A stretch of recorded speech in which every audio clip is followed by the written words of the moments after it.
Hello, আসসালামু আলাইকুম বন্ধুরা, আশা করি আপনারা সকলে ভালো আছেন। আজকের এই ভিডিওতে দেখানো হবে প্রনাউন্সিয়েশন অফ ডাবল লেটার। এই বিষয়গুলো আমরা প্রত্যেকটা বিষয় আপনাদেরকে দেখাবো। আর আমাদের ভিডিওগুলো সবসময় 1971 স্টুডেন্ট টিভির মাধ্যমে আপলোড দেওয়া হয়ে থাকে। যুগল অক্ষরের উচ্চারণ যেভাবেই হয়, যেমন কোনো শব্দের মধ্যে ডাবল বি উচ্চারিত হয় ব, যেমন এ বেস, এ বেস, বা বল, বা বা বল। সি থাকলে উচ্চারিত হয় ক ক, যেমন মক্কা, ওয়াকার। ঠিক আছে,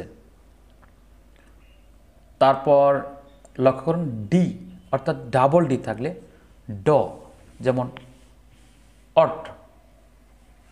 এখানে কি হচ্ছে অট, অ্যাট, অ্যাড্রেস। আবার ডাবল ই উচ্চারিত হয় দীর্ঘিকার, দীর্ঘি অথবা দীর্ঘিকার, যেমন bee, bee, see, meet, meek, এই ধরনের।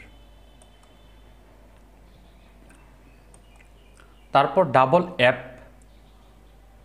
ফ, অপ, অপ, office, office, offer, offer. Double G থাকলে ঘর মতো, Google, Google, magnet, maggot, maggot. ঠিক আছে, তারপর ডাবল কে থাকলে কর মতো উচ্চারিত হয়, যেমন চাকার, চাকার। ডাবল এল ল, বেলি, বেলি, বেল, কলার, কলার।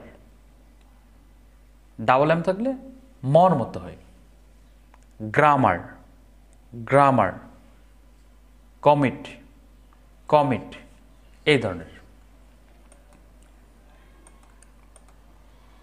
ডাবল এন দন্তান্ন, যেমন ব্যানার, ব্যানার, বেঞ্চ। তারপর ডাবল ও থাকলে ওকার অথবা রসোকার, যেমন book, book, zoo, zoo, good. তারপর ডাবল পি, প, apple, apple, appeal, appeal. Double R র, মেরিট, মেরিট, সরু, সরু।